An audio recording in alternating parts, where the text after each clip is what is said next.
Hello जय हिंद दोस्तों, मैं अक्षय सिंह आपका इस अपने यूट्यूब चैनल में स्वागत करता हूं।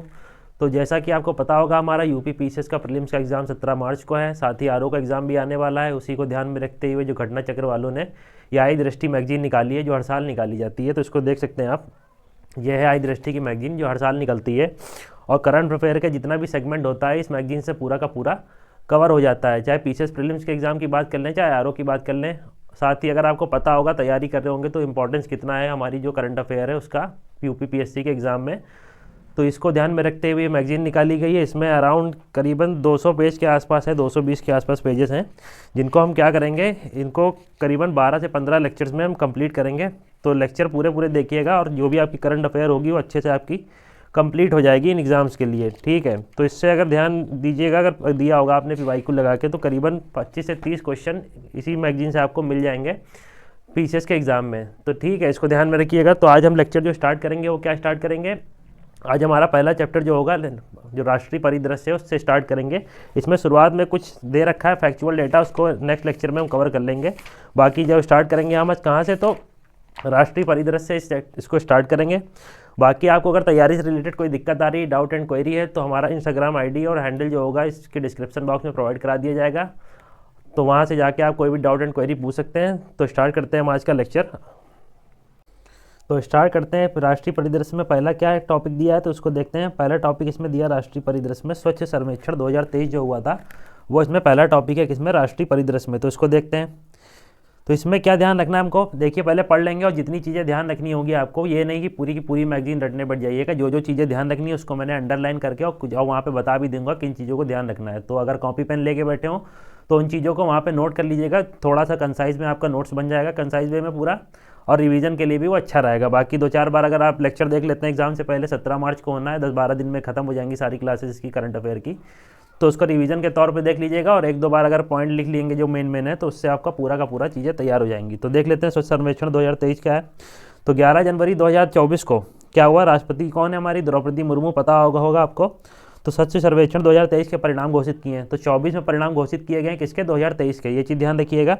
इसमें क्या किया गया, तो 4477 4477 शहर जो है हमारे, उनका आकलन किया गया, असेसमेंट किया गया। जिसमें क्या किया गया, ध्यान रखिएगा, पहले क्या 4477 शहर जो हैं, ये ध्यान रखिएगा, इनका आकलन किया गया मोटा मोटा। ठीक है, और उसमें 61 जो क्षेत्र थे वो कौन से, तो कंटोनमेंट एरिया थे, मतलब कंटोनमेंट बोर्ड के एरिया थे। देखा होगा आपने, छावनी आवनी होती हैं, कैंट एरिया जो होते हैं हमारे शहरों में, तो उसमें 61 कैंटोनमेंट बोर्ड थे। और बाकी जो कौन से गंगा टाउन थे वो कितने थे, तो वो गंगा टाउन थे हमारे यहाँ पे दिया 88 गंगा टाउन थे। तो ये चीज़ें फैक्ट ना ध्यान रखिएगा, कितने टाउन थे, क्या थे और कितनी ये नंबर संख्या है, बस इतना ध्यान रखिएगा। घोषित किसने किया, तो राष्ट्रपति द्रौपदी मुर्मू जी ने किया।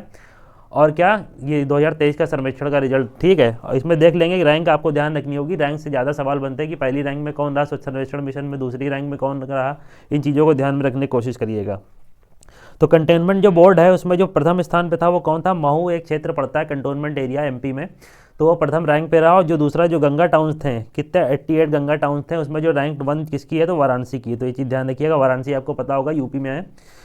तो क्या क्या ध्यान रखना है आपको इसमें, द्रौपदी मुर्मू जी ने क्या किया, परिणाम घोषित किए इसके 2024 में, और 2023 का रिजल्ट है। ठीक है, और ये 4477 शहरों का आकलन किया गया इसमें, जिसमें 61 क्या थे, कंटोनमेंट एरिया थे, और 88 कौन से थे, गंगा टाउन थे। जो कंटोनमेंट बोर्ड थे उसमें किसने टॉप किया, तो कंटोनमेंट बोर्ड में महू क्षेत्र पड़ता है, जहाँ से अम्बेडकर जी का भी कुछ कनेक्शन है, वो कमेंट बॉक्स में बताइएगा आप।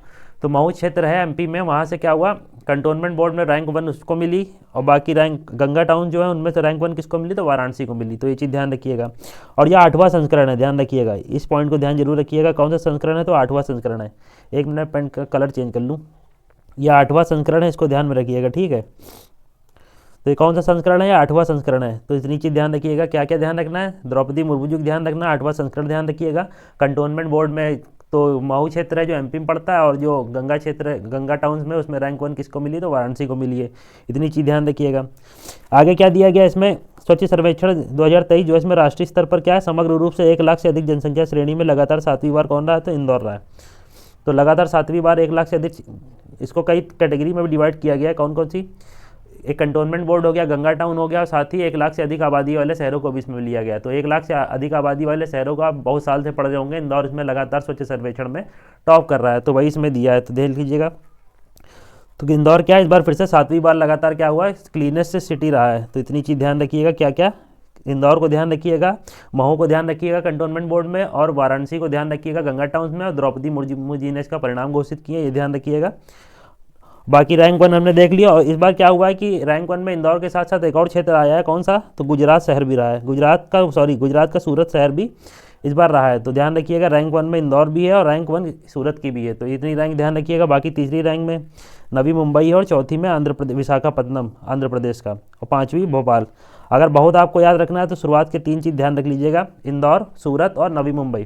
क्या क्या ध्यान रखना है, इंदौर, सूरत और नवी मुंबई, इनका नाम ध्यान में रख लीजिएगा 1 लाख से अधिक शहर वाले आबादी में। ठीक है, आगे देखते हैं, आगे क्या, आगे जो 1 लाख से कम जनसंख्या वाले क्षेत्र हैं उनमें देख लेते हैं। तो उसमें कौन है 1 लाख से कम जनसंख्या वाली श्रेणी में, तो उसमें आपको पड़ेगा, ये देख लीजिए 1 लाख से कम जनसंख्या वाली श्रेणी में भी जो क्लीनेस्ट सिटी वो कौन है, तो सासवाड़ है, कहाँ, महाराष्ट्र का। तो पहला ध्यान रखिएगा सासवाड़ महाराष्ट्र का, और दूसरा पाटन छत्तीसगढ़ का। तो ये चीज़ 2 रैंक ध्यान रखिएगा इसमें, जो 1 लाख से कम आबादी वाले क्षेत्र हैं। 1 लाख से ज़्यादा आबादी वाले क्षेत्र में देख लिया हमने, इंदौर है, और रैंक 1 इंदौर की भी, रैंक 1 सूरत की भी, फिर नवी मुंबई आता है, फिर विशाखापट्टनम, फिर भोपाल। इसमें 3 शुरुआत की ध्यान रखिएगा जरूर से जरूर, अगर ज़्यादा याद रखना है तो 5वें तक ध्यान में रखिएगा। बाकी 1 लाख से कम शहर आबादी जो है उसमें कौन है, तो उसमें रैंक 1 में सासवड़ है, और दूसरे नंबर पर पाटन है छत्तीसगढ़ का। तो इतनी चीज़ ध्यान रखिएगा इसमें। बाकी तीसरा, चौथा, 5वां अगर आपको पढ़ना हो तो पढ़ लीजिएगा, इतना जरूरी नहीं है। पहली, दूसरी, तीसरी अगर ध्यान रखना तो इसमें लोनावाला ध्यान रख सकते हैं, जो 1 लाख से कम आबादी वाले क्षेत्र में। बाकी शीर्ष 5 राज्यों की अगर बात करें, ये तो शहर हो गए, क्लीनेस्ट सिटी जो हो गई, शहरों की हमने बात कर ली, क्या क्लीनेस्ट सिटी की बात हो गई। अब देख लेते हैं, अगर स्टेट वाइज देखें जो क्लीनेस्ट स्टेट कौन सा है, तो स्टेट के नाम से अगर देखेंगे तो पहला निकल के आएगा महाराष्ट्र। तो क्लीनेस्ट स्टेट कौन सा है हमारा, महाराष्ट्र है। दूसरे नंबर पर MP आएगा, तो तीसरे पे छत्तीसगढ़। तो ये तीनों के तीनों कौन से हैं, क्लीनेस्ट स्टेट हैं। मतलब स्वच्छ सर्वेक्षण में जो राज्य टॉप पे है वो कौन सा है, तो राज्य के हिसाब से महाराष्ट्र है, और शहर के हिसाब से 1 लाख से अधिक आबादी वाले में इंदौर है, 1 लाख से कम आबादी वाले में सासवाड़ है। तो ये चीज़ ध्यान रखिएगा। बाकी महाराष्ट्र देख लीजिए, दूसरे नंबर पे क्या है, तो मध्य प्रदेश, और तीसरे में छत्तीसगढ़। 27 राज्यों में उत्तर प्रदेश का 9वां स्थान है, कौन सा है, 27 राज्य जो निकले हैं इस सर्वेक्षण में, उसमें जो उत्तर प्रदेश की रैंक है 9वीं है। तो ये ध्यान रखिएगा, यूपी PCS के एग्जाम पॉइंट ऑफ व्यू से ये स्पेशल हो जाएगा, यूपी स्पेशल में नोट कर लीजिएगा, 9वां स्थान यूपी का है। गंगा शहर में मैंने बता दिया, क्या गंगा शहर में रैंक 1 ध्यान रखिएगा वाराणसी का, दूसरा प्रयागराज। बाकी छावनी बोर्ड में बता दिया मैंने स्टार्टिंग में ही, महू को छावनी, स्वच्छ छावनी घोषित की गई है। और 1 लाख से अधिक जनसंख्या की श्रेणी में शीर्ष 20 शहरों में उत्तर प्रदेश का केवल एक ही शहर है 14वां नंबर पर। तो ये जो यहाँ पे दे रखा है 1 लाख से अधिक आबादी वाली रैंकिंग, इसमें केवल उत्तर प्रदेश का एक ही शहर है, कौन सा, 14वें नंबर पे। तो ये ध्यान रखिएगा, 14 नंबर पे एक ही शहर है उत्तर प्रदेश का, कौन है, वो भी नोएडा है। तो इतनी चीज़ ध्यान रखिएगा। बाकी उत्तर प्रदेश का टॉप 10 में नहीं है, केवल टॉप 20 में एक शहर है, 14वें नंबर पे है, वो भी कौन है, नोएडा है। इस श्रेणी में गाजियाबाद को 38वां, और अलीगढ़ को 40वां, 41वां लखनऊ को, ये ध्यान रख सकते हैं आप, लखनऊ का 41वां। और बाकी इतना फैक्ट ध्यान न रखिएगा, ये जरूरी नहीं है, इतना ध्यान रखना हो तो लखनऊ ध्यान रख लीजिएगा, गाजियाबाद, बाकी नोएडा टॉप 20 में, इसको जरूर से जरूर ध्यान रखिएगा। बाकी ये सब चीज़ें पूरी पढ़ने की जरूरत नहीं है। बाकी चंडीगढ़ क्या है हमारा, ये पढ़ लीजिएगा एक बार, चंडीगढ़ को सर्वश्रेष्ठ सफाई मित्र सुरक्षित शहर घोषित किया गया है। तो चंडीगढ़ को सर्वश्रेष्ठ सुरक्षित सफाई शहर घोषित किया गया है। तो इतनी चीज़ आप ध्यान रख सकते हैं, ठीक है इसमें। बाकी आगे बढ़ते हैं, देखते हैं और क्या दिया गया है। कचरा मुक्त शहर में, शहरों की स्टार रेटिंग में किसको, नोएडा को 5 स्टार मिला है। जो कचरा मुक्त एक रेटिंग होती है शहरों की, उसमें जो नोएडा है हमारा, उसको क्या मिला है, 5 स्टार मिला है। और स्वच्छ सर्वेक्षण 2023 का पुरस्कार समारोह 2024 में क्या किया गया, स्वच्छ भारत मिशन का जो एंथम है, ये ध्यान रखिएगा, गीत ध्यान रखिए, क्या है, नया संकल्प, ठीक है, नया संकल्प और नया प्रकल्प है इसका, ठीक है। और इसके जो गायक कौन थे, कैलाश खेर थे। तो ध्यान क्या क्या रखना है, एंथम ध्यान रख लीजिएगा। तो एक बार फिर से रिवाइज करा देता हूँ। स्वच्छ सर्वेक्षण में द्रौपदी मुर्मू जी ने परिणाम घोषित किए हैं। इसको 3-4 कैटेगरी में डिवाइड किया गया है। एक कंटोनमेंट एरिया है, गंगा टाउन है, 1 लाख से अधिक आबादी वाले, और 1 लाख से कम आबादी वाले। 1 लाख से अधिक आबादी वाले में इंदौर है, ध्यान रखिएगा। बाकी दूसरा तीसरा ध्यान रखिएगा। और 1 लाख से कम आबादी वाले में सासवाड़ है, ये ध्यान रखिएगा, ठीक है, जो महाराष्ट्र में पड़ता है। और गंगा जो क्षेत्र है, गंगा टाउन जो है, उसमें कौन सा रैंक है, वाराणसी है। और जो महू क्षेत्र है वो किसमें, कंटोनमेंट बोर्ड में रैंक 1 पे है। और बाकी यूपी का जो टॉप 20 में एक स्थान है, यूपी का जो एक शहर है नोएडा, उसका टॉप 20 में स्थान है, 14वें नंबर पे है। इतनी चीज़ इसमें ध्यान रखिएगा। बाकी कचरा मुक्त शहरों में यूपी का नोएडा जो, उसको 5 स्टार की रेटिंग मिली है। एंथम क्या है, तो स्वच्छ, नया संकल्प है, नया प्रकल्प है, ये हमारा ये एंथम है। और गाया किसने, तो कैलाश खेर ने गाया है, ठीक है। स्वच्छ सर्वेक्षण का ये क्या है, एंथम था हमारा। तो इतनी चीज़ें ध्यान रखिएगा। नेक्स्ट देखते हैं, नेक्स्ट टॉपिक इसमें क्या है। तो नेक्स्ट दिया गया है PM जनमन। तो पीएम जनमन देख लेते हैं। अनुसूचित जनजाति जो हैं उनके लिए लाया गया है, तो बताया जा रहा है यहाँ पे, जैसे कि देख लीजिए वर्ष 2011 में जनगणना के अनुसार अनुसूचित जो जनजाति है उनकी पॉपुलेशन कितनी थी, तो करीबन 10.5 करोड़ के आसपास थी। और 18 राज्य और केंद्र शासित प्रदेश अंडमान निकोबार में जनजातियों की संख्या है, तो उसी के लिए कुछ प्रोग्राम लाया गया। प्रोग्राम क्या है, 75 समुदायों को किसमें विशेष रूप से संवेदनशील जनजातीय समूह के रूप में वर्गीकृत किया गया है। समूह को सामाजिक, आर्थिक और शैक्षिक क्षेत्र के असुरक्षा का सामना करना पड़ रहा है। तो बेसिकली बताना ये चाह रहा है कि जो 75 ये जनजातियाँ हैं कहाँ पे, 18 राज्य और केंद्र शासित प्रदेश हमारा जो है कौन सा, अंडमान निकोबार, वो जो जनजातियाँ हैं इनको असुरक्षा का सामना पड़ रहा है। किन क्षेत्रों में, सामाजिक, आर्थिक और शैक्षणिक क्षेत्रों में असमानता का सामना करना पड़ रहा है। उसी के लिए इनको क्या किया गया, कैटेगरी डिवाइड की गई है 75 जनजातियों को। तो उसी को ध्यान में रखते हुए आगे दिया है केंद्रीय मंत्री हमारी निर्मला सीतारमण है, उन्होंने बजट भाषण में इसके लिए क्या बताया था, स्कीम बताई थी कौन सी, प्रधानमंत्री पीवीजीटी विकास मिशन का प्रारंभ करने की घोषणा की थी।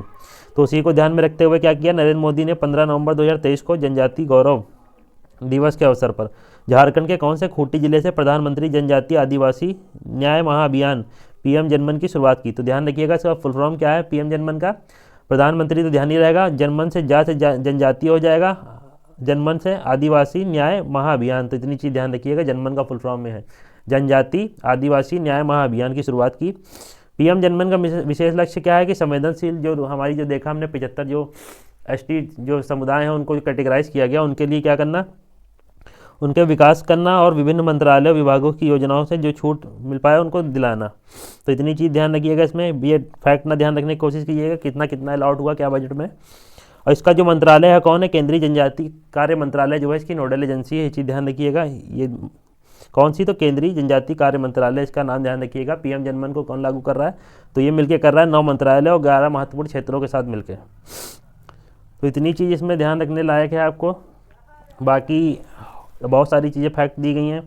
देश के 220 जिले में 22,500 से अधिक में विस्तारित किया गया, 28 लाख से अधिक लोग इसमें लाभान्वित होंगे। ये सब चीज़ें ध्यान न रखिएगा, ध्यान रखना है आपको। तो ये ध्यान रखिएगा कहाँ से, झारखंड के खूंटी जिले से नरेंद्र मोदी जी ने क्या किया, तो इसका उद्घाटन किया इस योजना का, और इसके निर्मला सीतारमण जी ने बजट भाषण में इसकी घोषणा की थी। तो इतनी चीज़ ध्यान रखिएगा। और किसके लिए, तो जनजाति समुदायों के लिए। और जनमन का फुल फॉर्म ध्यान में रख लीजिएगा। बस इतनी चीज़ें इसमें ध्यान रखिएगा। नेक्स्ट क्या है, नमो ड्रोन दीदी योजना। तो क्या है, नमो ड्रोन दीदी योजना। तो इसमें क्या है, नमो ड्रोन दीदी योजना में ध्यान रखिएगा, जो किसान है हमारे उन एक मोटी मोटी चीज़ जान लीजिए, जो किसान है उनके लिए ड्रोन से जो लिक्विड फर्टिलाइज़र है उसको छिड़काव के लिए ड्रोन के माध्यम से किया जाएगा, और जो किसानों को रेंट पे ड्रोन दिया जाएगा, ठीक है, तो सेल्फ हेल्प ग्रुप्स के माध्यम से। तो वही आगे देख लेते हैं क्या है इसको पूरा पढ़ के। भारत में फर्टिलाइजर्स का दूसरा सबसे बड़ा उत्पादक है कौन, तो भारत सबसे बड़ा उत्पादक है फर्टिलाइजर का दूसरा। ये फैक्ट ध्यान रख सकते हैं आप, इसको कहीं लिख भी सकते हैं मेंस में। लेकिन प्राकृतिक संसाधनों जैसे गैस, फास्फेटिक और पोटास खनिजों इत्यादि की अपर्याप्त उपलब्धता के कारण यह उर्वरकों का दूसरा सबसे बड़ा आयातक भी है। तो इन सब की उपलब्धता के कारण क्या है, आयातक भी है सबसे बड़ा, और दूसरा सबसे बड़ा उत्पादक भी है। ये फैक्ट ध्यान रख सकते हैं। इससे क्वेश्चन बन सकता है कि क्या भारत उत्पादकों उर्वरकों का सबसे बड़ा उत्पादक, दूसरे नंबर का सबसे बड़ा उत्पादक भी है और दूसरे नंबर का सबसे बड़ा आयातक भी है। इतनी चीज़ ध्यान रखिएगा, ठीक है। आगे दिया गया उर्वरकों के आयात पर निर्भरता को दूर करने के लिए सरकार ने इस बंद पड़ी उर्वरक इकाई जो बंद पड़ी उर्वरक इकाई थी उनका पुनरुद्धार किया और नए उर्वरक इकाइयों को स्थापित भी किया। यही सब चीज़ें इसमें लिखी हैं। यह आपके प्रीलिम्स पॉइंट ऑफ व्यू से कोई इंपॉर्टेंट नहीं है। ध्यान क्या रखना है आपको, यहाँ पे ये ध्यान रखिएगा जो फैक्ट स्मरणीय तथ्य यहाँ पे लिख के रखे हैं। तो केंद्रीय मंत्रिमंडल ने नमो ड्रोन दीदी योजना को मंजूरी दी थी, और ये क्या किया गया था, 30 नवंबर 2023 को प्रधानमंत्री द्वारा प्रधानमंत्री महिला किसान ड्रोन केंद्र का शुभारंभ किया। तो किसका, प्रधानमंत्री महिला किसान ड्रोन केंद्र का शुभारंभ किया किसने, तो प्रधानमंत्री जी ने कब किया, 30 नवंबर 2023 को। इतनी चीज़ ध्यान रखिएगा। और ये सेंट्रल स्पॉन्सर्ड स्कीम है, मतलब एक केंद्रीय क्षेत्र की योजना है। तो इतनी चीज़ ध्यान रखिएगा। ये योजना कितने साल के लिए है, 24 से 26 तक का, ये चीज़ ध्यान रखिएगा। 2024-25 और 25-26 की अवधि के लिए इसको 1261 करोड़ रुपये इसका निर्धारित किया गया, और 15,000 रुपये 15,000 रुपये मैं कह रहा हूँ, 15,000 चयनित महिला और सेल्फ हेल्प ग्रुप्स को ड्रोन प्रदान किया जाएगा इस स्कीम के तहत। तो नमो ड्रोन दीदी योजना के अंदर क्या किया जाएगा, 15,000 कुछ महिलाएं चयनित और सेल्फ हेल्प ग्रुप्स हैं, इनको चयन किया गया, इनको ड्रोन दिया जाएगा 15,000, ठीक है। और ये ड्रोन किसको देंगे, किसानों को रेंट पे ड्रोन देंगे। उसके माध्यम से किसान क्या करेंगे, जो लिक्विड फर्टिलाइजर है उसका छिड़काव करेंगे खेतों में। तो इतनी चीज़ें ध्यान रखिएगा। ये जो स्कीम है इसको स्टार्ट किसने किया, तो प्रधानमंत्री ने इसका शुभारंभ किया। तो इतनी चीज़ें ध्यान रखिएगा। आगे देखते हैं क्या इससे क्या होगा। ये जो ड्रोन इनको मिलेंगे सेल्फ हेल्प ग्रुप्स और ये महिलाओं को, तो इन किसानों को किसानों को क्या कृषि उद्देश्य हेतु किराए पर दिया जाएगा और ड्रोनों का उपयोग किसानों द्वारा खेतों में नैनो उर्वरक और कीटनाशकों के छिड़काव के लिए किया जाएगा। 15,000 ड्रोनों में से प्रथम बार क्या होगा, 500 ड्रोन को उर्वरकों कंपनियों द्वारा उपलब्ध कराया जाएगा। जो 15,000 ड्रोन है उनमें से क्या किया जाएगा, जो पहली उर्वरक कंपनियां हैं वो क्या करेंगी, 500 ड्रोन उपलब्ध कराएंगे। उसके बाद 14,500 जो ड्रोन है वो किसके द्वारा उपलब्ध कराए जाएंगे, तो सरकार के द्वारा उपलब्ध कराए जाएंगे 2 वर्षों में केंद्रीय सहायता के माध्यम से। एक ड्रोन और उसके सहायक उपकरणों की कुल लगभग 10 लाख, जो एक ड्रोन का अगर सहायक जो उपकरण है और ड्रोन है उसकी लागत कितनी है, तो 10 लाख रुपए एक ड्रोन की आएगी, उसकी लागत पूरी टोटल कॉस्टिंग। तो इसको क्या किया जाएगा, महिला सेल्फ हेल्प ग्रुप को, मतलब महिला स्वयं सहायता समूहों को ड्रोन की 80% लागत केंद्रीय वित्तीय सहायता के माध्यम से प्राप्त होगी। तो इतनी चीज़ ध्यान रखिएगा, 8 लाख तक की जो सहायता होगी केंद्रीय वित्तीय सहायता के माध्यम से इनको प्राप्त होगी। योजना का तहत क्या किया जाएगा, प्रत्येक चयनित महिला और सेल्फ हेल्प ग्रुप में एक बार सदस्य को ड्रोन पायलट प्रशिक्षण भी दिया जाएगा। मतलब इनको ड्रोन दिया जाएगा तो चलाने के लिए भी सिखाया जाएगा, प्रशिक्षण भी दिया जाएगा, ठीक है। जबकि किसी अन्य सदस्य को ड्रोन तकनीशियन या सहायक के रूप में प्रशिक्षित किया जाएगा। स्पष्ट है कि इस योजना के तहत क्या किया जाएगा, ग्रामीण महिलाओं को ड्रोन संचालन में प्रशिक्षित करके उनको ड्रोन दीदी के रूप में रूपांतरित किया जाएगा। इसीलिए इस स्कीम का नाम भी ड्रोन दीदी रखा गया है। और ज्ञातव्य कि प्रधानमंत्री 15 अगस्त 2023 को 77वें स्वतंत्रता दिवस के अवसर पर संबोधन में ड्रोन दीदी योजना की घोषणा की थी। तो इतना चीज़ें इसमें ध्यान रखिएगा। ध्यान क्या क्या रखना है, 15,000 ड्रोन उपलब्ध कराए जाएंगे, ड्रोन की लागत है 10 लाख। पहले 500 जो ड्रोन होंगे वो कंपनियों के द्वारा कराए जाएंगे, जो उर्वरक फर्टिलाइजर कंपनियां हैं उनके द्वारा। उसके बाद 14,500 के आसपास ड्रोन जो हैं वो सरकार जो सहायता के माध्यम से कराएगी, केंद्रीय सहायता के माध्यम से उपलब्ध कराएगी और 80% तक की सब्सिडी दी जाएगी इस पर। तो इतनी चीज़ें ध्यान रखिएगा इसमें। और ये जो ड्रोन है ये किसानों को दिए जाएंगे, सेल्फ हेल्प ग्रुप और जो महिलाएं चयनित की जाएंगी उनके द्वारा किसानों को किराए पे दिए जाएंगे। और किसान इससे क्या करेंगे, किसान अपने खेतों पे इनके माध्यम से, ड्रोन के माध्यम से जो नैनो उर्वरक हैं और साथ ही जो फर्टिलाइजर और कीटनाशक हैं इन सबको क्या छिड़काव करेगा। इससे क्या होगा, उपज भी बढ़ेगी और कम समय में अच्छा रिस्पांस मिलेगा इस चीज़ से। और जो भी जिनको भी ये ड्रोन दिए जाएंगे उनको क्या किया जाएगा, प्रशिक्षण भी दिया जाएगा जो। तो इतनी चीज़ें इसमें ध्यान रखिएगा इसमें। बाकी प्रधानमंत्री जी ने इसको 15 अगस्त 2023 को 77वें स्वतंत्रता दिवस के अवसर पर ड्रोन दीदी योजना की घोषणा की थी। आगे क्या है, 5 राज्यों में विधानसभा चुनाव हुए हैं 2023 में, आप सबको पता होगा, तो उसी के संबंध में देख लेते हैं। इस जो राज्यों में जो चुनाव होते हैं इसमें ध्यान आपको बस इतनी चीज़ें रखनी है। सरकार किसकी बनी, पहले मुख्यमंत्री कौन था, नया मुख्यमंत्री कौन बना, लोकसभा स्पीकर कौन बना, उप मुख्यमंत्री उप मुख्यमंत्री कौन बने, और साथ ही अगर कुछ बदलाव हुआ है तो क्या हुआ है, अगर कोई चीज़ पहली बार घटित हुई उस राज्य में तो इतनी चीज़ें ध्यान में रखनी है। तो इन चीज़ों को अच्छे से पॉइंट आउट करिएगा। और जो सीटें होती हैं स्टेट की, किसी भी स्टेट की सीटें जो होती हैं उनका भी ध्यान रखिएगा। वो कभी कभी इससे भी क्वेश्चन बन जाते हैं। प्रीवियस ईयर क्वेश्चन में भी देखिएगा, कभी कभी सीटों को अरेंज करने के दे दिया जाता है कि किस राज्य में कितनी लोकसभा या राज्यसभा सीटें हैं। तो इस हिसाब से इसमें देखिएगा क्या। तो इलेक्शन कमीशन ऑफ इंडिया हमारा इलेक्शन कराता है, सबको पता होगा किसका किसका, राष्ट्रपति का, उपराष्ट्रपति का और विधानसभा का, लोकसभा का और राज्यसभा का, इन सबका इलेक्शन कौन कराता है, तो इलेक्शन कमीशन ऑफ इंडिया। और एक चीज़ और यहाँ पे ध्यान रखिएगा, जो पंचायत और नगर पालिका का चुनाव होता है वो राज्य का निर्वाचन आयोग है वो कराता है, ठीक है। इतनी चीज़ ध्यान रखिएगा इसमें। तो वही इलेक्शन कमीशन ने इलेक्शन कराया। अनुच्छेद ध्यान रख लीजिएगा, भारतीय संविधान का अनुच्छेद 172(1) के अनुसार। और अगर क्या करना है कि अनुच्छेद 172(1) और अनुच्छेद 324 जिसमें इलेक्शन कमीशन ऑफ इंडिया है और जनप्रतिनिधित्व अधिनियम, इन सबको अगर मिला के पढ़ेंगे तो ये शक्ति देता है किसको, इलेक्शन कमीशन ऑफ इंडिया को, किसी भी राज्य या क्षेत्र में चुनाव कराने की। तो यही इसमें लिखा है, ये ऊपर ध्यान रखिएगा। बाकी ये चीज़ ध्यान रखिएगा कौन कौन से राज्यों में चुनाव हुआ, तो छत्तीसगढ़ में, मध्य प्रदेश में, मिजोरम, राजस्थान, तेलंगाना। देखते हैं जो फैक्ट ध्यान रखने हमको क्या है एग्जाम पॉइंट ऑफ व्यू से और प्रीलिम्स पॉइंट ऑफ व्यू से। तो उसमें देखना है क्या, छत्तीसगढ़ में चुनाव हुआ। पहली बात तो ध्यान रखिएगा क्या, छत्तीसगढ़ में सीटें कितनी है, तो 90 सीटें हैं, ठीक है। जिसमें से 27 एसटी के लिए आरक्षित हैं और 10 किसके लिए, तो एससी के लिए आरक्षित हैं। तो 90 सीटें ध्यान रखिएगा, SC ST न ध्यान रखिएगा कि इसके लिए इतनी आरक्षित हैं, 90 सीटें हैं इसमें, इतनी चीज़ ध्यान रखिएगा। और आगे क्या है इसमें देखते हैं कौन मुख्यमंत्री बना, क्या बना। 90 सीटें हैं जिनमें क्या है, नई विधानसभा के 2 चरणों में चुनाव हुए हैं। ये सब ध्यान रखने की जरूरत नहीं कितने चरण में चुनाव हुए हैं और कब रिजल्ट घोषित हुआ, ठीक है। ध्यान ये रखना है कि चुनाव के लिए क्या चिराई को शुभंकर घोषित किया गया। तो ये चीज़ ध्यान रख सकते हैं आप। छत्तीसगढ़ विधानसभा चुनाव के लिए शुभंकर रखा गया है यहाँ पे। तो चिराई करके एक चीज़ है, उसको क्या शुभंकर घोषित किया गया छत्तीसगढ़ के लिए। बाकी वोटिंग परसेंटेज ध्यान रखने की जरूरत नहीं है। छत्तीसगढ़ चुनाव परिणाम, ये सब चीज़ें ना ध्यान रखिएगा, ये पॉइंट ध्यान रखिएगा। शुभंकर किसको घोषित किया गया है, 90 सीटें हैं। और किसमें क्या हुआ कि परिणामों के अनुसार क्या हुआ, इंडियन नेशनल कांग्रेस जो है, भारतीय राष्ट्रीय कांग्रेस, उसको बीजेपी ने राज्य में बहुमत हासिल किया। तो किसको, इंडियन नेशनल कांग्रेस को हराकर बीजेपी ने राज्य में बहुमत प्राप्त किया। तो भारतीय जनता पार्टी की वहाँ पे सरकार बन गई है स्टेट में। और क्या किया गया, छत्तीसगढ़ विधानसभा चुनाव में कुल 19 महिलाएं निर्वाचित हुई हैं। तो इतनी चीज़ ध्यान रखिएगा, 19 महिलाएं निर्वाचित हुई हैं छत्तीसगढ़ विधानसभा में। ये फैक्ट ना ध्यान रखिएगा, मतलब वहाँ महिलाओं का निर्वाचन ठीक ठाक हुआ है। 60 में से 90 सीटों में 19 महिलाएं निर्वाचित हुई हैं। इतनी चीज़ ध्यान रखिएगा। बाकी जो बने हैं कौन नए मुख्यमंत्री, तो विष्णुदेव राय, इनका नाम ध्यान जरूर रखिएगा। तो कौन, विष्णुदेव राय का नाम ध्यान रखिएगा। कौन, तो विष्णुदेव राय कहाँ के, छत्तीसगढ़ के नए मुख्यमंत्री बने हैं। तो इनका नाम ध्यान रखिएगा, विष्णुदेव राय। शुभंकर क्या था, तो चुनई चिरई शुभंकर था। परसेंटेज ध्यान रखने की जरूरत नहीं, वोटिंग परसेंटेज, सीटें कितनी हैं ये हमने बता दिया। नए मुख्यमंत्री ये हैं। और ये मुख्यमंत्री का क्षेत्र कौन सा था, तो ये कुनकुरी विधानसभा से, कहाँ से, तो कुनकुरी विधानसभा क्षेत्र से जीते थे, विधायक निर्वाचित हुए हैं। तो इनका ध्यान रखिएगा।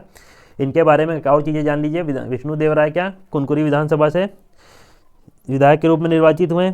ये व्यक्ति के रूप में छत्तीसगढ़ के चौथे मुख्यमंत्री बने हैं और पहले आदिवासी मुख्यमंत्री। तो ये ध्यान रखिएगा, छत्तीसगढ़ के पहले आदिवासी मुख्यमंत्री बने हैं, साथ ही चौथे व्यक्ति के रूप में मुख्यमंत्री बने हैं राज्य के। और ये कुनकुरी विधानसभा क्षेत्र से जीते हैं। और अरुण साहू और विजय शर्मा क्या है, उप मुख्यमंत्री नियुक्त हुए हैं। तो इतनी चीज़ ध्यान रखिएगा।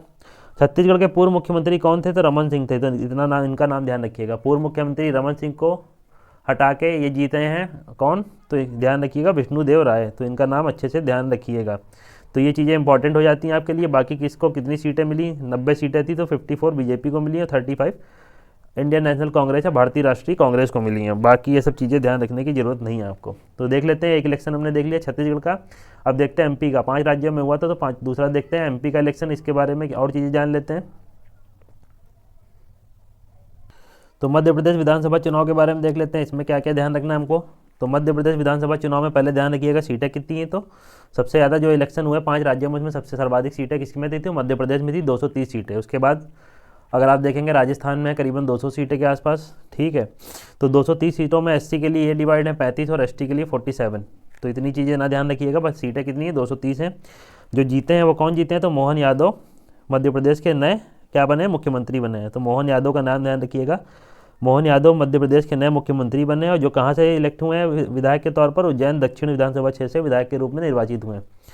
तो इतनी चीज़ ध्यान रखिएगा। क्या क्या, तो इसमें मोहन यादव नए मुख्यमंत्री बने हैं, उज्जैन दक्षिण से विधायक के लिए निर्वाचित हुए हैं, और जगदीश देवड़ा और राजेंद्र शुक्ल उप मुख्यमंत्री बने, इनका नाम ध्यान रख सकते हैं। और नरेंद्र सिंह तोमर को विधानसभा अध्यक्ष नियुक्त किया गया है। तो इतनी चीज़ ध्यान रखिएगा इसमें, क्या नरेंद्र सिंह तोमर को विधानसभा अध्यक्ष नियुक्त किया गया है। जगदीश देवड़ा और राजेंद्र शुक्ला उप मुख्यमंत्री बने हैं, और ये मोहन यादव क्या मुख्यमंत्री बने हैं, मोहन यादव मुख्यमंत्री बने हैं। समझ में आ रहा है, इसको ध्यान में रखिएगा। और ये उज्जैन दक्षिण विधानसभा क्षेत्र से निर्वाचित हुए हैं, 230 सीटें हैं तो मध्य प्रदेश में। इतनी चीज़ ध्यान में रखिएगा। आगे क्या है, बीजेपी की 70% वोट जीत के क्या यहाँ पे सरकार बनी बीजेपी की। तो ये आपको पता होगा पार्टी कौन जीती, तो बीजेपी पार्टी के मुख्यमंत्री कौन बने हैं, तो मोहन यादव बने हैं। किसको हराया है, इंडियन नेशनल कांग्रेस या कांग्रेस को हराया है वहाँ पे। और मोहन यादव जो है उज्जैन दक्षिण से विधायक के रूप में चयनित हुए हैं। और विधानसभा अध्यक्ष कौन बने हैं मध्य प्रदेश के, तो नरेंद्र सिंह तोमर, इनका नाम ध्यान रखिएगा। नेक्स्ट क्या इलेक्शन में देखना है हमको, मिजोरम इलेक्शन देख लेते हैं। मिजोरम विधानसभा जो चुनाव हुआ उसके परिणाम। मिजोरम में सिर्फ 40 सीटें हैं, जिसमें भी 39 सीटें किसके लिए रिजर्व हैं, तो एसटी के लिए रिजर्व हैं। तो ये ध्यान रखिएगा। मिजोरम जो क्षेत्र है वहाँ पे जो इलेक्शन हुए हैं 40 सीटों पर इलेक्शन हुआ है, और जिसमें भी 39 सीटें जो हैं वो किसके लिए रिजर्व हैं, तो शेड्यूल ट्राइब के लिए, मतलब अनुसूचित जनजातियों के लिए ये आरक्षित सीटें हैं। और इलेक्शन कमीशन ने 1 चरण में यहाँ चुनाव कराया। ये सब चीज़ें पढ़ने की जरूरत नहीं, कितने चरण में कौन से क्षेत्र में चुनाव हुए। 86% मतदान, ये भी ध्यान में रखिएगा। जोरम पीपुल पार्टी ZPM जिसका नाम है, उसने बहुमत प्राप्त किया है। तो मिजोरम में किसने, जोरम पीपुल्स पार्टी ने बहुमत प्राप्त किया है यहाँ 27 सीट जीतकर। और 2023 में इस दल ने पहली बार मान्यता प्राप्त राजनीतिक दल के रूप में इसको मान्यता प्राप्त हुई है 2023 में जोरम पीपुल्स पार्टी को। और इसी ने क्या बहुमत हासिल की है मिजोरम में। ज्ञातव्य है कि 2019 में जोरम पीपुल पार्टी को एक क्षेत्रीय दल के रूप में मान्यता प्रदान की गई थी। नवी मिजोरम विधानसभा के गठन के लिए चुनाव में 3 महिलाएं निर्वाचित हुई हैं। और वर्ष 1972 में मिजोरम विधानसभा गठन के बाद यह पहला अवसर है जब एक से अधिक महिला यहाँ पे निर्वाचित हुई है। तो इस बार 3 महिला निर्वाचित हुई हैं। 1972 के बाद से ऐसा समय मिजोरम में जहाँ 3 महिलाएं निर्वाचित हुई, मतलब एक से अधिक महिलाएं निर्वाचित हुई हैं। इनके कौन बने हैं तो लालदू होमा जो है मुख्यमंत्री बने। तो लालदू होमा मुख्यमंत्री बने, पूर्व आईपीएस ऑफिसर रह चुके हैं। ठीक है, इतनी चीज़ ध्यान रखिए कि मैं मुख्यमंत्री कौन बने तो लालदू होमा बने हैं मिजोरम के नए मुख्यमंत्री। तो लालदू होमा मिजोरम के नए मुख्यमंत्री बने। पिछले लगभग 40 वर्षों से यह प्रथम अवसर है जब मिजो नेशनल फ्रंट और भारतीय राष्ट्रीय कांग्रेस के अतिरिक्त किसी अन्य पार्टी के नेता ने मिजोरम में मुख्यमंत्री के रूप में शपथ ली है। तो इतनी चीज़ ध्यान रखिएगा। क्या क्या ध्यान रखना, मिजोरम में 40 सीटें हैं, 39 शेड्यूल ट्राइब के लिए आरक्षित हैं। लालदू होमा नए मुख्यमंत्री बने हैं और एक से अधिक 1972 के बाद से ऐसा पहली बार हुआ जब वहाँ पे एक से अधिक महिला मतलब जी विधायक के तौर पर चुनी गई हैं। तो इतनी चीज़ें ध्यान रख सकते हैं आप।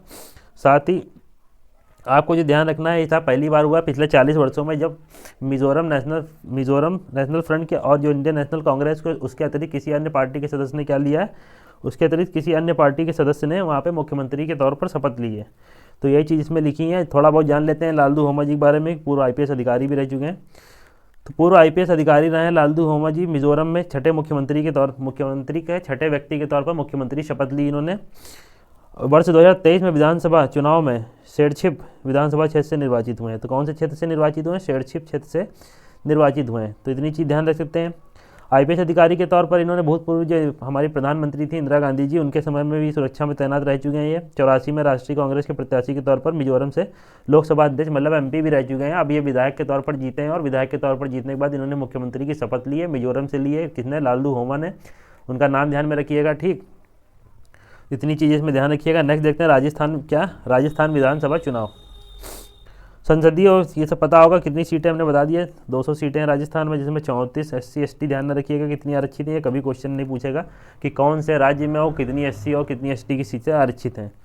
ध्यान ये रखना है, राजस्थान इलेक्शन में 20 महिलाएँ निर्वाचित हुई हैं। भजन लाल शर्मा राजस्थान के नए मुख्यमंत्री बने हैं और जो कहाँ से जीते हैं, सांगानेर विधानसभा क्षेत्र से। तो कहाँ से जीते हैं, सांगानेर विधानसभा क्षेत्र से भजन लाल शर्मा विधायक के तौर पर जीते हैं और मुख्यमंत्री के तौर पर उन्होंने शपथ ली है। किसने, भजन लाल शर्मा ने। 20 महिलाएं इस बार जीती हैं किसमें, राजस्थान में। 200 सीटों में से मतलब 10% के आसपास महिलाएं जीती हैं और प्रथम अवसर है जब किसी शर्मा विधायक के रूप में निर्वाचित हुए। ठीक है, और दिया कुमारी और प्रेमचंद्र बैरवा उप मुख्यमंत्री के पद ग्रहण किया। तो किसने उप मुख्यमंत्री का पद ग्रहण किया, तो प्रेमचंद्र बैरवा और दिया कुमारी ने। वासुदेव देवनानी राजस्थान विधानसभा अध्यक्ष नियुक्त किए गए। तो ध्यान रखिएगा क्या, वासुदेव देवनानी का नाम जो विधानसभा अध्यक्ष नियुक्त किए गए हैं। दिया कुमारी और ये उप मुख्यमंत्री बने। इनको एक बार पढ़ लीजिएगा, मतलब इतना इंपॉर्टेंट नहीं है कि आप पूरा उसको रटने बैठें। 2-4 बार पढ़ेंगे अपने आप ही आपको ध्यान में आ जाएगा ये। तो बीजेपी की सरकार वहाँ पे बनी है, आपको पता होगा। ठीक है, मुख्यमंत्री के तौर पर भजन लाल शर्मा ध्यान रखिएगा। राजस्थान में 20 सीटों पर महिलाएँ जीती हैं तो वो भी ध्यान रखिएगा 200 में से। और बाकी दिया कुमारी और प्रेमचंद बैरवा उप मुख्यमंत्री बने और वासुदेव देवनानी कौन है, राजस्थान के विधानसभा अध्यक्ष के तौर पर नियुक्त हुए हैं। तो इतनी चीज़ ध्यान रखिएगा। सीटें कितनी प्राप्त हुई, तो बीजेपी को 115 सीटें प्राप्त हुई हैं, वही राष्ट्रीय कांग्रेस को 70 सीटें प्राप्त हुई हैं। तो ये चीज़ ध्यान रखिएगा। नेक्स्ट देख लेते हैं, नेक्स्ट क्या है, तेलंगाना का इलेक्शन देख लेते हैं। तो 5 राज्यों में 5वां है तेलंगाना। तो ये 5वां हो गया, पहला राजस्थान 4था हो गया, कर्नाटक और वो सब मध्य प्रदेश ये सब जोड़ लीजिएगा। 5वां है ये कौन सा, तेलंगाना विधानसभा क्षेत्र। तो 119 सीटें तेलंगाना में, कितनी 119 सीटें। रिजर्व का ध्यान में रखिएगा। ध्यान रखना है कि कांग्रेस ने यहाँ पे बहुमत प्राप्त की है। किसने, भारतीय राष्ट्रीय कांग्रेस ने यहाँ पे बहुमत प्राप्त की है। किसको पराजित किया, तो भारत राष्ट्र समिति एक पार्टी है, उसको पराजित करके कांग्रेस ने यहाँ पे बहुमत प्राप्त की है। भारतीय राष्ट्रीय कांग्रेस ने राज्य में कुल 119 सीटों में से कितना 64 सीटों पे जीत प्राप्त की है। ये ध्यान में रखिएगा कितनी सीटों प्राप्त की, ये ध्यान रखिएगा कितनी सीटें हैं टोटल। तो 119 सीटें हैं। ठीक है, बाकी जीता कौन, तो इंडियन नेशनल कांग्रेस जीती, भारतीय राष्ट्रीय कांग्रेस। और मुख्यमंत्री कौन बने, तो अनुमुला रेवंत। ये ध्यान रखिएगा, अनुमुला रेवंत मुख्यमंत्री बने। इनका नाम जरूर ध्यान रखिएगा। अनुमुला रेवंत मुख्यमंत्री के तौर पर चुने गए हैं, अनुमुला रेवंत। और कौन से क्षेत्र से जीते हैं, तो ये कोंडगल विधानसभा क्षेत्र से जीते हैं। तो कौन से, कोंडगल विधानसभा क्षेत्र से जीते हैं। ठीक है, और ये तेलंगाना का इलेक्शन हम देख रहे हैं। तो इतनी चीज़ें ध्यान रखिएगा। तेलंगाना में 119 सीटें, अनुमुला रेवंत जीते हैं, दूसरे मुख्यमंत्री रहे हैं अनुमुला रेवंत तेलंगाना के। तो ये दूसरा इलेक्शन है तेलंगाना का। दूसरे मुख्यमंत्री के तौर पर कौन है, तो अनुमुलन रेवंत, ये ध्यान रखिएगा। कोंडगल विधानसभा क्षेत्र से जीते हैं और मल्लू भट्टी विक्रमार्क जो है तेलंगाना के उप मुख्यमंत्री बने हैं। तो इतनी चीज़ ध्यान रख सकते हैं। किसका ध्यान रखना है, 119 सीटें तेलंगाना में, जिसमें भारतीय राष्ट्रीय कांग्रेस 64 सीटें लाई और जो अनुमुला रेवंत है वो प्रधानमंत्री के तौर पर उन्होंने शपथ ली है। कौन से क्षेत्र से ये जीते हैं, तो जीते हैं कोंडगल विधानसभा क्षेत्र से। तो और जो बाकी उप मुख्यमंत्री के तौर पर देखें तो कौन चुने गए तेलंगाना पे, तो मल्लू भट्टी विक्रमार्क, तो इनका ध्यान में नाम रख सकते हैं। और ये मुख्यमंत्री के तौर पर दूसरा मुख्यमंत्री का इलेक्शन था कहाँ पे, तेलंगाना में। ठीक है, इसकी चीज़ ध्यान रखिएगा। नेक्स्ट क्या है, आपको पता होगा कई सालों से आप पढ़ते आ रहे 370 पर जो ऐतिहासिक निर्णय था 35A और 370 की जो कुछ प्रोविजन थे उसको ख़त्म कर दिया था किसने, सुप्रीम कोर्ट ने, अपने सरकार ने। तो उसी के तहत क्या किया गया कि रिट डाली गई थी सुप्रीम कोर्ट में। तो उसी के निर्णय आया था कि जो भी सरकार ने किया वो सही किया, और राष्ट्रपति जो अध्यादेश जारी करके इन चीज़ों को कम कर सकता है। तो वही सब चीज़ें इसमें लिखी हैं। तो स्मृति जो चीज़ें ध्यान रखनी है हमको देख लेते हैं। रिमेंबरिंग फैक्ट देख सकते हैं, इसमें क्या देखना है हमको, ये सब जो ऊपर ये चीज़ें कि इसको अगर पढ़ना हो तो पढ़ लीजिएगा, बाकी कोई इतना इंपॉर्टेंस नहीं रखती हैं आपके एग्जाम पॉइंट ऑफ व्यू से। ठीक है, ध्यान जो रखना है इंपॉर्टेंस रखती नहीं है, जो ध्यान रखना है वो नीचे दे रखा है इसमें स्मरणीय तथ्य के रूप में। तो दिसंबर 11/2023 को भारत के सर्वोच्च न्यायालय ने 5-0 के उससे फैसला दिया। क्या फैसला दिया कि केंद्र सरकार द्वारा जो संविधान का अनुच्छेद 370 और 35A को निरस्त करने के निर्णय था वो सही था। इसमें किससे, 5-0 से, मतलब 5 संवैधानिक पीठ, आपको पता होगा मिनिमम 5 जजेस की होती है संवैधानिक। अगर कोई भी पीठ जिसको कहते हैं जो सुप्रीम कोर्ट की होती है उसमें मिनिमम 5 जजेस होते हैं। और 5 के पाँचों ने एक तरफ फैसला दिया कि हाँ जो केंद्र सरकार ने 370 और 35A को निरस्त किया था वो ठीक किया था। तो यही लिखा इसमें। सर्वोच्च न्यायालय ने क्या क्या बताया कि 5 अगस्त 2019 को निर्णय हुआ कि संवैधानिक एकीकरण को बढ़ावा देने के उद्देश्य से लिया गया था। ये जो निर्णय था किसका, सरकार का, ना कि इसका उद्देश्य कुछ और था, विघटन था। ठीक है, तो यही चीज़ लिखी इसमें। आगे इसमें क्या है, भारत सरकार ने इस तथ्य को स्वीकार किया कि 5 अगस्त 2019 को तत्कालीन राष्ट्रपति 370 को निरस्त करने का पूरा अधिकार था। तो सर्वोच्च न्यायालय ने साफ साफ बोला कि 370 को निरस्त करने का पूरा अधिकार राष्ट्रपति के पास था। ठीक है, ये सब चीज़ें इसमें लिखी हुई हैं, ध्यान रखने की जरूरत नहीं सब चीज़ें, बस 370 और 35 ध्यान में रख लीजिएगा। और सुप्रीम कोर्ट ने कहा कि जो भी निर्णय लिया गया है सरकार द्वारा वो अवैध है, मतलब वाइड है। तो ये चीज़ ध्यान रख सकते हैं। बाकी आगे क्या, सर्वोच्च न्यायालय ने इस तथ्य को स्वीकार किया, क्या तथ्य के स्वीकार किया कि 370 में के तहत दी गई शक्तियों का प्रयोग करते हुए राष्ट्रपति एक तरफा अधिसूचना जारी कर सकता है। इसके हेतु संसद के दोनों सदनों में साधारण बहुमत से उसकी अधिसूचना को पारित किया जा सकता है। तो आपको पता होगा, ठीक है, अगर कोई अध्यादेश या राष्ट्रपति द्वारा जारी किया जाता है तो उसका क्या होता है, उसको संसद के साधारण बहुमत से पारित कराया जाता है। तो यही लिखा है इसमें। बाकी सर्वोच्च न्यायालय ने इस तथ्य को भी सही ठहराया, जितने भी मतलब फैसले उस समय आए थे जम्मू कश्मीर से लेकर रिलेटेड, वो सारे के सारे जो तथ्य थे उस पर सबने सर्वोच्च न्यायालय ने कहा है सारी की सारी चीज़ें सही की हैं केंद्र सरकार ने। ज़्यादा चीज़ें इसमें और ये सब पढ़ सकते हैं आप, अगर पढ़ने का मन हो PDF मिल सकती है आपको हमारे टेलीग्राम चैनल पे। तो ये सब चीज़ें इतना ध्यान न दीजिएगा, निरस्त हो चुकी हैं और जम्मू कश्मीर का संविधान का कोई अस्तित्व नहीं है। ये सब पढ़ने को टाइम वेस्ट कर सकते हैं इसमें, लेकिन इसमें कोई एग्जाम पॉइंट ऑफ व्यू से कुछ नहीं निकल के आएगा। यहाँ पे ये ध्यान रख सकते हैं, ये पढ़िएगा आप। जो विधेयक आया था, संशोधन विधेयक 2 प्रकार के आए थे, जम्मू कश्मीर पुनर्गठन संशोधन विधेयक और जम्मू कश्मीर आरक्षण संशोधन विधेयक। तो इन दोनों को ध्यान में रख सकते हैं आप। तो इन दोनों में ध्यान क्या क्या रखना है, पहले देखते हैं जम्मू कश्मीर आरक्षण संशोधन विधेयक। तो इसके बारे में देखते हैं, जम्मू कश्मीर आरक्षण संशोधन विधेयक 2023 क्या है। इस विधेयक का उद्देश्य है कि जम्मू और कश्मीर आरक्षण अधिनियम जो 2004 है उसकी धारा 2 में संशोधन करना है। क्या बताया गया कि जम्मू कश्मीर आरक्षण अधिनियम 2004 में SC ST और सामाजिक और शैक्षणिक रूप से पिछड़े वर्ग हैं उनके सदस्यों के लिए नौकरी तथा व्यावसायिक संस्थान है उसमें आरक्षण का प्रावधान करता है ये। तो यही क्या है, इसमें संशोधन करके क्या दिया है, पारित में क्या किया गया है, तो यहाँ पे लिखा गया है क्या, सामाजिक और शैक्षणिक रूप से पिछड़े वर्गों के लिए, इसको हटा के क्या कर दिया जाएगा, OBC मतलब अन्य पिछड़ा वर्ग, यहाँ पे शब्द को प्रतिस्थापित करने का प्रावधान किया गया। तो यही लिखा है क्या, यहाँ पे जो क्या दिया गया है इसमें कमजोर और वंचित वर्ग लिखा गया है, उसको हटा के क्या करना है इस संशोधन विधेयक में, इसको उसकी जगह लिख देना है अन्य पिछड़ा वर्ग। बस इसी को संशोधन विधेयक के माध्यम से इसको लाया गया। बाकी जम्मू कश्मीर पुनर्गठन संशोधन विधेयक, इसमें क्या है, जो सीटें हैं उसको बढ़ाया गया है। तो इसमें क्या है, इसमें पारित विधेयक वर्ष 2019 में पुनर्गठन अधिनियम में संशोधन प्रस्तावित करता है। इसमें क्या है कि कश्मीरी प्रवासियों को अधिकतम 2 सदस्यों को विधानसभा में नामित करने का प्रावधान किया गया। तो कश्मीरी प्रवासी जो है उनमें से अधिकतम 2 सदस्यों को विधानसभा में क्या किया जाए, नामित करने का प्रावधान किया गया, जिसमें एक महिला होनी चाहिए, ठीक है। और इसके अतिरिक्त एक उपराज्यपाल किसको नामित करेगा, जो POK के क्षेत्र में विस्थापित व्यक्तियों में से नामित किया गया किसी को। तो 2 सदस्यों को नामित किया जाएगा, किसमें, जब 2 सदस्यों को नामित किया जाएगा कश्मीरी प्रवासियों को, और जो प्रवासी कौन होंगी उसमें एक महिला होनी चाहिए और दूसरी जो POK के क्षेत्र से भगाए गए या विस्थापित किए गए उनमें से एक प्रवासी होगा। तो इनको नामित किया जाएगा विधानसभा में कश्मीर की। तो इतनी चीज़ें इसमें ध्यान रखिएगा। और सीटों की संख्या 107 से बढ़ाकर कितनी 114 करने का प्रस्ताव किया गया। तो 107 से बढ़ाकर सीटों की संख्या 114 करने का प्रस्ताव किया गया। इतनी चीज़ ध्यान रखिएगा। 2 सदस्यों का नामांकन, सीटों का 107 से बढ़ाकर 114 करना। ठीक है, इतनी चीज़ ध्यान रखिएगा बस, और बाकी कुछ पढ़ने की इसमें ज़रूरत नहीं है। नेक्स्ट बढ़ते हैं मेरा युवा भारत, इसको देख लेते हैं क्या इसमें दिया है।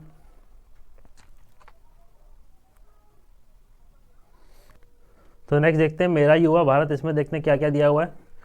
तो 15 अगस्त 2022 को भारत सरकार, भारत की स्वतंत्रता की 75वीं वर्षगांठ थी। उसमें क्या किया गया, 75वीं वर्षगांठ से लेकर 100वीं वर्षगांठ तक 25 वर्षीय अवधि को अमृतकाल की संज्ञा दी गई। तो इतनी चीज़ ध्यान रखिएगा, अमृतकाल की संज्ञा किसको, 75वीं वर्षगांठ जो 2022 में मनाई गई और जो 1947 में बनाई जाएगी, ठीक है, स्वतंत्रता दिवस की, सॉरी 2047 में, उसके बीच का जो टेन्योर है उसको क्या बताया जा रहा है, 25 साल का जो अवधि है उसको अमृतकाल की संज्ञा दी गई। इसमें क्या बताया गया कि यह निर्णायक पड़ाव है कि भारत के युवाओं को देश का भविष्य रचने में महत्वपूर्ण भूमिका निभानी है, क्योंकि देश वर्ष 2047 तक अमृत भारत का निर्माण करने की एक परिवर्तनकारी विकास यात्रा पर आगे बढ़ रहा है। विजन 2047 क्या है कि साकार करने के लिए एक ऐसे फ्रेमवर्क की आवश्यकता होगी जो ग्रामीण युवाओं, शहरी युवाओं और ग्रामीण शहरी युवाओं को एकल मंच पर ला सकेगा। इसी परिप्रेक्ष्य में केंद्र सरकार ने क्या किया है, स्वायत्त शासी बॉडी का गठन किया गया, मतलब ऑटोनोमस बॉडी का गठन किया गया, जिसको क्या मेरा युवा भारत के रूप में व्यापक सक्षम तंत्र स्थापना का निर्णय लिया गया। तो ये ऑटोनोमस बॉडी के रूप में इसका गठन किया जाएगा, मेरा युवा भारत, जिसको शॉर्ट फॉर्म में माई भारत भी कह सकते हैं। तो माई भारत या मेरा युवा भारत एक ही है, ध्यान रखिएगा, के रूप में इसको व्यापक सक्षम तंत्र की स्थापना का निर्णय लिया गया। तो इसमें देखते हैं आगे क्या क्या ध्यान रखना है हमको। तो याद करने लायक इसमें क्या है, 31 अक्टूबर 2023 को भारतीय राष्ट्रीय एकता दिवस के अवसर पर नई दिल्ली में स्थित जो है कर्तव्य पथ, तो उसको ध्यान रखिएगा, उसमें देश के लिए युवाओं में माई भारत मंच का शुभारंभ किया गया, मतलब मेरा युवा भारत मंच का शुभारंभ किया गया कब, तो नई दिल्ली के कर्तव्य पथ पर। इसमें क्या किया गया, मेरा युवा भारत या युवा कार्यक्रम में खेल मंत्रालय द्वारा भारत सरकार का स्थापित एक स्वायत्त निकाय है। तो मेरा युवा भारत क्या है, युवा कार्यक्रम और खेल मंत्रालय जो भारत सरकार का है उसके तहत स्थापित एक स्वायत्त मतलब ऑटोनॉमस बॉडी है। तो इसी के तहत घोषणा की गई थी, तो उसी के तहत यह क्या इसको बनाया गया है कि मेरा युवा भारत किसके अंतर्गत आता है, ये तो युवा कार्यक्रम और खेल मंत्रालय के अंतर्गत आता है। यह युवा विकास और युवा नेतृत्व वाले विकास के लिए प्रौद्योगिकी द्वारा संचालित एक व्यापक संस्थागत तंत्र है। इसमें क्या किया जाएगा, ध्यान आपको सिर्फ ये रखना है क्या कि एक ऑटोनॉमस बॉडी बनाएगी मेरा युवा भारत, या इसको माई भारत के नाम से भी जान सकते हैं, ठीक है।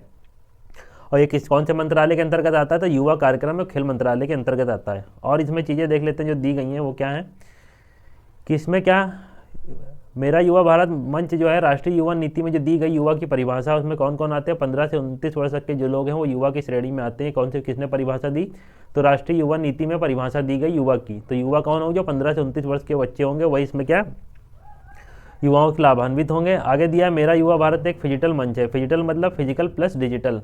तो फिजिटल मंच है जिसमें भौतिक गतिविधि के साथ ही डिजिटल रूप से जुड़ने का अवसर भी उपलब्ध होगा, और यह युवाओं को मात्र निष्क्रिय प्राप्त करता नहीं, सक्रिय संचालक के रूप में भी कार्य कराएगा। तो इतना चीज़ें इसमें इंपॉर्टेंट नहीं है ध्यान रखने वाली। बाकी आगे आज़ादी के अमृत महोत्सव का समापन देख सकते हैं, इसमें जो फैक्ट याद रखना है ये ध्यान रखिएगा। देखते हैं इसमें क्या क्या याद रखना है। तो आज़ादी का अमृत महोत्सव का समापन हुआ, ठीक है। इसमें देखते हैं क्या क्या ध्यान रखना है। 31 अक्टूबर को प्रधानमंत्री नरेंद्र मोदी ने क्या किया, राष्ट्रीय एकता दिवस कब था, 31 अक्टूबर को राष्ट्रीय एकता दिवस था, जिसमें मेरा युवा भारत ऑटोनोमस बॉडी को भी लॉन्च किया गया कर्तव्य पथ से। तो उसी समय क्या किया गया, नरेंद्र मोदी ने क्या किया गया, मेरी माटी मेरा देश अभियान की अमृतकाल कलश यात्रा के समापन समारोह में भाग लिया। तो पहले ध्यान रखिएगा, मेरी माटी मेरा भारत, मेरी माटी मेरा देश जो था एक अभियान था, उसमें क्या किया प्रधानमंत्री नरेंद्र मोदी ने, कलश यात्रा थी एक, इस पर क्या किया समारोह पे भाग लिया। समापन समारोह था किस चीज़ का, तो आज़ादी के अमृत महोत्सव का जो समापन समारोह था। इस कार्यक्रम के साथ ही आज़ादी के अमृत महोत्सव का समापन हो गया। उल्लेखनीय क्या चीज़ें हैं कि आज़ादी के अमृत महोत्सव की आधिकारिक घोषणा कब हुई थी, ये ध्यान रखिएगा फैक्ट जरूर।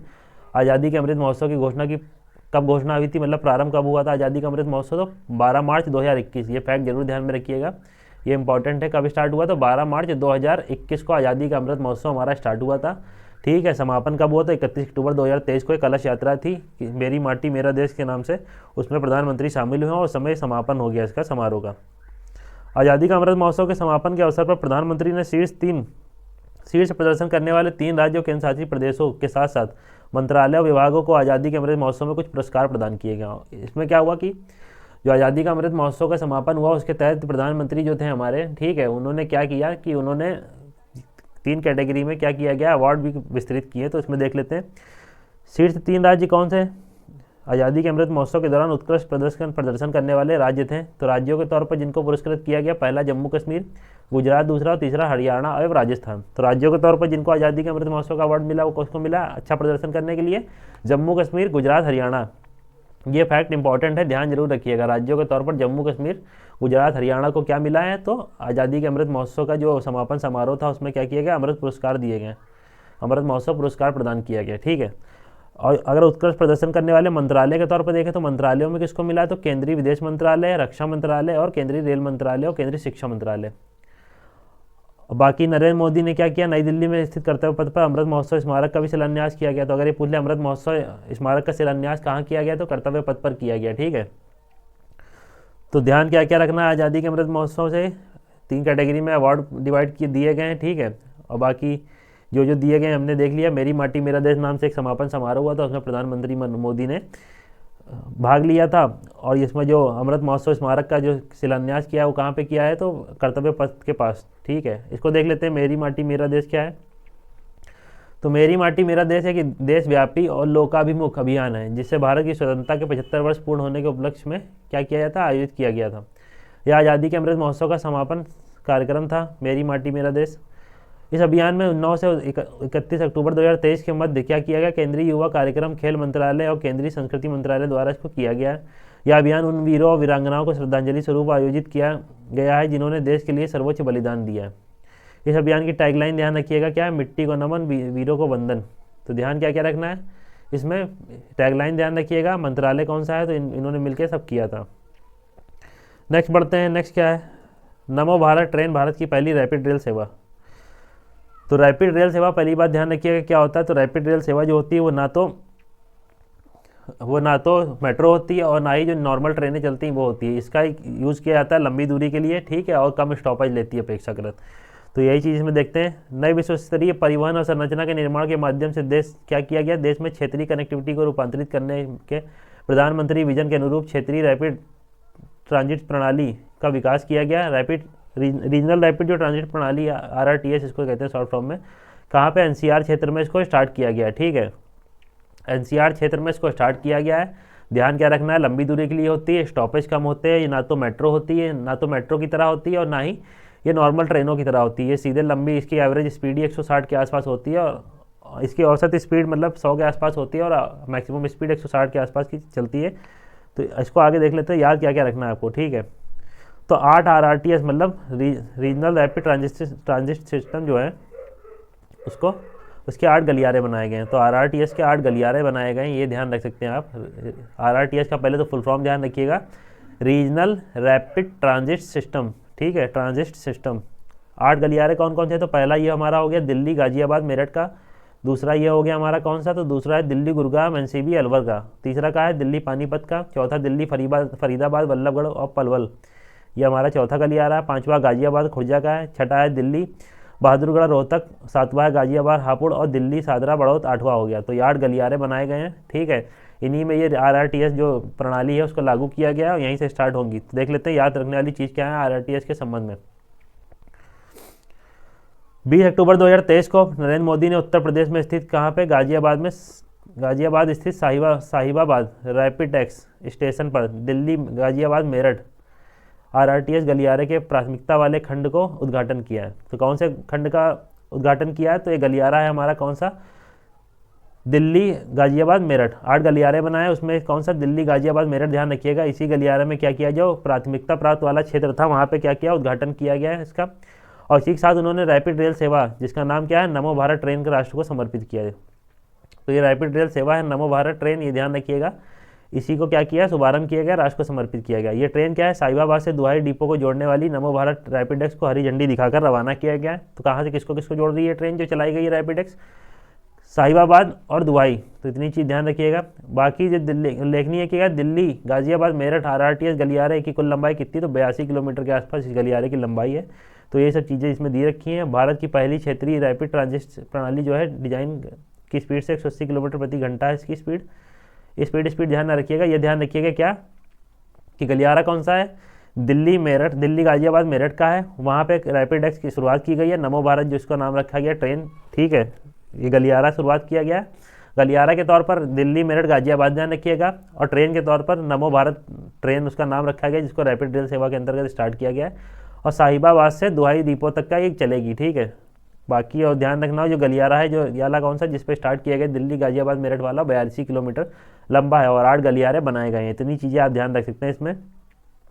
नेक्स्ट बढ़ते हैं, गंगे डॉल्फिन को उत्तर प्रदेश का जलीय जीव घोषित किया गया है, तो उसको देखते हैं। गंगे डॉल्फिन को उत्तर प्रदेश का जलीय जीव घोषित किया गया है।